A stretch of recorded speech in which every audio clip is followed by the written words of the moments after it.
So I think it's really important to know that trauma is a natural part of life. It's not a mistake.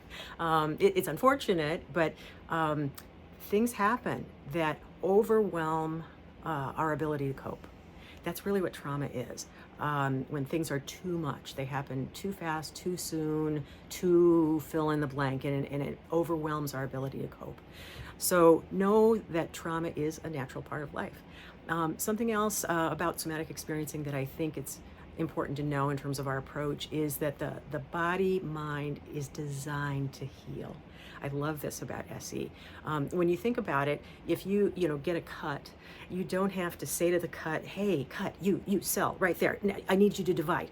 You don't need to do that. It knows what to do. All you have to do is to create the conditions to allow for that to happen, to allow for the healing to happen. SE is very much kind of resting on that principle. Another kind of underlying principle of somatic experiencing is that it's about building capacity because life happens. And we want to have a nervous system and a body that's able to respond to the challenges of life, the slings and arrows of life. So SE is very much focused on building that capacity. I think what maybe differentiates SE a little bit from some other trauma or forms of trauma treatment is that it's designed to stay within your range of resiliency. Some other forms of trauma therapy, you have to kind of be exposed to the traumatic thing, and it feels very overwhelming, and it's sort of a exposure type of idea. While SE does that, it does it in a much more titrated way. That's the word we use, in a small way, so that it works with just enough of the activation to allow your nervous system to metabolize that.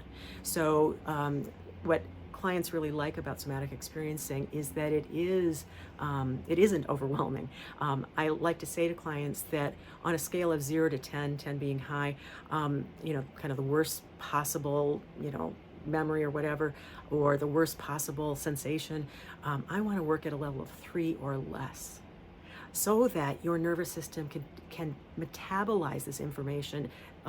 Information is maybe not the right word, but the experience in a way that's not overwhelming to it. Somatic experiencing uses the felt sense to help us gauge that. So, what sensations are coming up right now? What emotions are coming up right now in this moment? And I guess that's another principle of SE that maybe differentiates it from some other types of therapy. We work in the here and now. Even though we might be working on something that happened before, long ago, we're still going to work with how that's showing up right now in this room, and working to, again, help the system to finish what it didn't get a chance to finish before, and to really integrate it so that it's no longer so distressing.